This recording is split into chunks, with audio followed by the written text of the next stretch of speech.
哥哥为了不想干活，装瘫痪，长期卧床，我便成为了家中最忙碌的人，不仅要给他端屎端尿，还要照顾10几亩田里的庄稼。直到某天，我推开门，发现哥哥正好端端的站在楼梯里。被你发现了呀！我就是因为不想干活才装瘫的，既然你都看见了。再睁眼，我回到了哥哥刚瘫痪的时候。彼时哥哥刚刚开始装瘫痪，爸妈和奶奶得知之后，立刻就红了眼，哭着喊着：“耀祖，我的耀祖啊！你要是瘫痪了，这个家以后可怎么办？以后都靠你光宗耀祖啊！你现在瘫痪了，我们家的希望就破灭啊！”他们一边为耀祖哭，一边指挥我：“沐浴露，你哥哥都躺床上起不来了，你都不知道心疼一下。”爸爸妈妈，你们放心，从今天开始我就进厂打工，我给耀祖挣医药费，争取让耀祖能站起来。亲戚都夸我是个懂事的好孩子，奶奶看我时的神色也稍微温和了些。只有爸爸妈妈强烈反对我进厂打工，毕竟我是家中的主要劳动力。我起身拉起耀祖的手：“爸妈，让弟弟去进厂吧，家里不是还有你们2个吗？奶奶都同意了。”于是我麻利的收拾完东西，进了厂。进厂好啊，有钱拿。进厂之后就没有人能管我了。1个月后，我发了工资，在网上下单了一个监控，请了1天假，带着工人去家里安装。就安在这就好了。我哥哥瘫痪了，我怕平时没人在家的时候他有什么危险，安个监控能时时刻刻看着他，这样就不会有什么问题了。奶奶听着动静进来了，我赶忙去搀扶着她。在她要准备开口责备我乱花钱时，我抢先了一步：“奶奶，你年纪大了，爬楼也不方便，我给你手机上安装一个软件，你要是想要组了，你就打开那个软件就可以看了，一会儿我就教你怎么用。”你为什么要安装监控？是想时时刻刻监督我吗？你侵犯了我的隐私权，你这样和害死我有什么区别啊？我不同意，我绝对不允许你这样做。奶奶，你快管管他，他就是想把我害死。你这个狗崽子到底安的什么心？你是不是觉得你哥哥瘫痪了都还不够啊？你非得害死你哥哥才肯罢休吗？你哥哥不喜欢被监控，你赶快把这东西退了，把钱给你哥哥买点大补的东西。奶奶，我安监控也是为了哥哥好啊，你们是都不知道我有多害怕。我不在家，爸爸妈妈在外面干活，奶奶你年纪大了腿脚也不方便，哥哥要是不小心摔下来的话，没有人在身边怎么办啊？耀祖可是我们家的大宝贝，都放在心尖上疼的，我怎么会害他呢？我就怕要是哥哥出什么意外了，这叫我们一家人怎么活下去啊？有了监控，他就可以通过监控喊人来了。反正不管你怎么说，我就是不同意你在我这里安监控，我需要隐私，你懂什么是隐私吗？奶奶，耀祖是我们全家的希望啊，我弄监控来也是为了弟弟早日康复。再说这买都买了，都退不了了。乖耀祖啊，你弟也是为了你好，等你弟教会我怎么用监控，以后你有事就叫一声奶奶，奶奶肯定会及时来了，这样也不怕你挨饿了。我叫人快速将监控安好，又教会了奶奶如何操作，这样爸妈回来之后，不管耀祖再怎么闹，也没有后退的余地了。我一直打开着监控的画面，半夜就在耀祖准备翻身下床的时候，我及时吼出了声：“哥哥，你是不是哪里不舒服啊？怎么现在还没有睡？是想上厕所吗？要不要我叫人上来帮你？”我使劲晃动旁边睡着的奶奶，说耀祖想上厕所。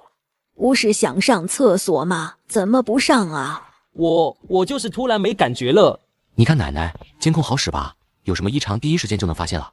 耀祖以后一饿咱就可以知道了，这样就不怕饿着他了。在我离开家进厂之前，我也教会了爸妈如何操作监控。耀祖查看了监控的死角，又趁家中无人的时候，他假意将自己从床上摔了下来，最后沿着监控的死角把监控线拔掉。在被人发现之前，他肆无忌惮地在房间里走动，活动他的腿脚。这一切都是我事先安装针孔摄像头记录下来的。想不到吧？我还是站起来了，谁都别想阻拦我，我太聪明了。我将这画面录了下来，保存。也不知道爸妈还有奶奶看见这视频会不会高兴到跳起来。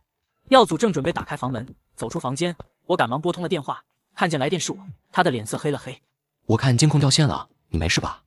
是不是出什么意外了？我已经叫了爸妈他们回来了，有什么事情一定要和我打电话。你个蠢货，谁让你打电话叫爸妈回来的？我没有什么事情，你快点给他们打电话说不用回来了，我没事。好，没事就好，那我给他们打电话说不用回去了。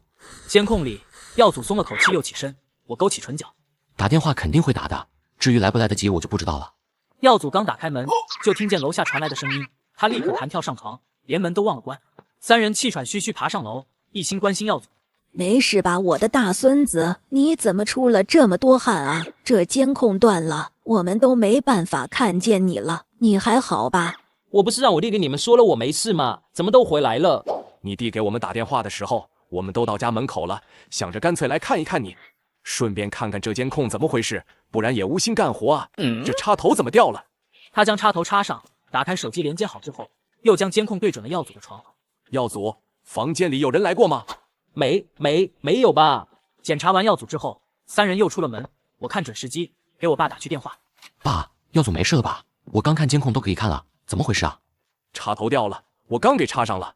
爸，那插头按道理来说应该不会掉的，我上次不小心被线绊了一下，都没有掉。我又给固定了，我怀疑是人为的。你想想你们进门的时候还有没有别的奇怪的地方？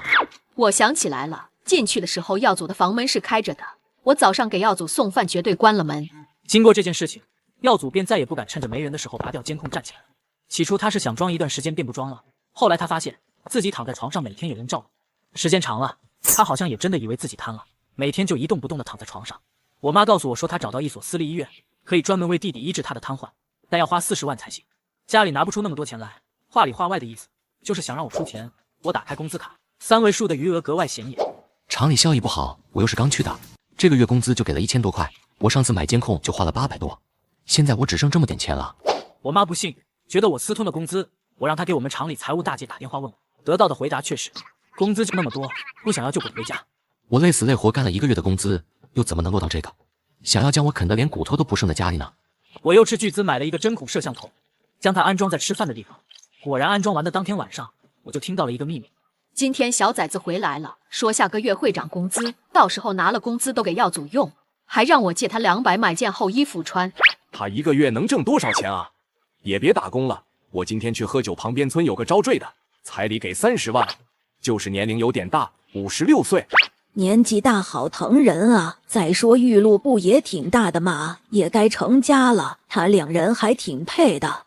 这老逼灯都跟我妈年龄差不多大了。我先斩后奏，让财务部大姐的女儿来假装我的女朋友，一块和我回家见了家长。我对象家里有一套房在市中心，以后孩子上学也方便，他家就他一个孩子。另外我和他商量了，等我们结婚之后，他会给爸买一辆新车开着。我说了我们家耀祖的情况，他说他有认识的公立大医院的医生可以试试看，不过最近出国了，就等人家学习回来就可以安排了，这样耀祖的情况就不需要那么多钱了。管他们信不信，饼化了再说。死马当成活马医了，三人还真信了，将我这位假女朋友照顾得非常周到。要离开时，奶奶叫住了我。你和他早一点结婚，我看你俩挺配的，不要让这种优质对象流入到市场了，抢手的很，要趁早拿下，这样对你好，对你哥哥也好。和你女朋友早点定下来，城里头那个房子你最好是让他写你的名字，这样你就可以把你哥接过去住了。这不是我和我对象的家吗？为什么要接我哥过去住？我真是白养你了，你哥现在什么情况你难道不知道吗？他去城里住了病才能有些好转，你个小崽子懂什么？你哥哥可是我们全家人的希望，要是他一直这样，以后怎么找老婆，怎么为我们家传宗接代啊？有些人分明已经无用了，却是家中最有用的人，例如耀祖；而有些人明明已经是这个家付出最多的人了，却被看成是最没用的，例如我。妈，耀祖结婚之后，这个家或者是他的新家里会给我安排一个房间吗？为什么要给你留房间？那可是你哥的房子，你现在本事大了，都敢把主意打到你哥的身上，是不是？我知道了。我没再说话，站起身离开了家。我拉了个家族群，将家里所有的亲戚都拉了进去，发了个红包之后，把在线的人都炸了出来。随后我又将那天耀祖站起来的监控视频隐去声音发到了群里。家人们，奇迹啊！我亲爱的哥哥竟然靠自己站起来了，我哥哥终于不再是瘫痪了。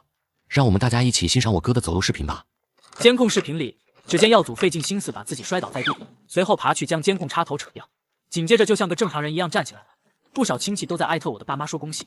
爸妈，奶奶没有微信进不了群，你们一定要把这个视频给奶奶看啊，让她看看自己的宝贝大孙子能站起来了，这简直就是医学奇迹。今天是个好日子，我们家宝贝耀祖终于能够站起来了，改天请大家吃饭啊！我就说我儿子是个天才吧，自己就能站起来了，我儿子以后一定大有作为。我当时还以为家里进贼了，没想到原来是我儿子干的。我儿子真聪明，竟然能把监控插头扯掉。你们都羡慕我有这么一个聪明的宝贝儿子吧？群里也有明眼人，看视频就知道耀祖是在装瘫，一直和我们家不对付的小姑站了出来。哎呀，大哥大嫂，你们家耀祖是装瘫吧？你们还真蠢，看看你们家耀祖这模样，就像是我家猪圈里要出栏的猪一样了。你们平时给耀祖吃的什么激素啊？说出来让我闺女也吃一点，我闺女就是太瘦了，要是有你们家耀祖1/3壮就好了。就是啊，大伯母大伯父，耀祖哥哥不就医就能站起来，这属于世界独一例啊！你们应该是被耀祖哥哥给骗了吧？爸妈恼羞成怒，在群里逮人就骂。你闺女长成什么样子都不如我儿子抢手，一个赔钱货你也宠得跟什么一样。我儿子才是宝贝，你懂不懂？这么多年你都跟我们家作对，不就是觉得你妈把钱都给你哥没给你留一分吗？你一个女的要什么钱？你看你都被钱污染了，都不知道一个家里最重要的是男丁了。这时，沉睡已久的耀祖也醒了，他看着群里100多加的消息，有些迷茫。网上翻到我发的视频，顿时恼羞成怒。哥哥，你给我打电话，我在上班呢，没办法出声，就给你挂了。你有什么事情直接在群里说就好了。正好有人质疑你是在装瘫痪，你快出来和他们说说你不是装的。耀祖给我发来私信，沐浴露，你到底打的什么算盘？算盘？我就是想让你成为我们家最无用的人而已。你们欠我的，迟早都得给我还回来。他给我又发了无数的消息，我都没搭理，在群里邀请大家前往我们家去观看医学奇迹。我在监控里看见耀祖想要起身，刚站起来就被绊倒，他一边摔倒一边艰难地站起来。我转向客厅的监控，发现家中已经有不少亲戚到了，爸妈和奶奶也刚从田里回来。原本打算去看看耀祖，却被亲戚们围住。很快，我就在监控里看见不少人都往楼梯口那边去了，现场一片混乱。哥，耀祖从楼梯上摔了下来，一直闹着自己的腿疼，浑身也疼。现在有人想把他抬去医院，但好几个人去抬都没将他抬起来。有人打了120，等待着救护车的到来。监控里，救护车的声响传来，一大群人合力用担架将耀祖抬上了救护车。耀祖进了急救室，他腿部肌肉萎缩了。耀祖因为从楼梯摔下来要截肢了。得知这个消息，我的嘴角几乎没有放下来。我回到家的时候，奶奶因为伤心过度，在床上眼都要哭下了。我抓起奶奶的手，挤出几滴眼泪。奶奶，我都知道了，您千万不要伤心过度啊！你还要看我结婚生子呢。提起结婚和生孩子，奶奶更生气了。眼见她快要喘不上来气，我急忙开口：奶奶，别生气，听我说，耀祖不是不能用了吗？还有我呢，我给咱家传宗接代。这个家也只能靠你了，你早点结婚，给我生一个重孙子。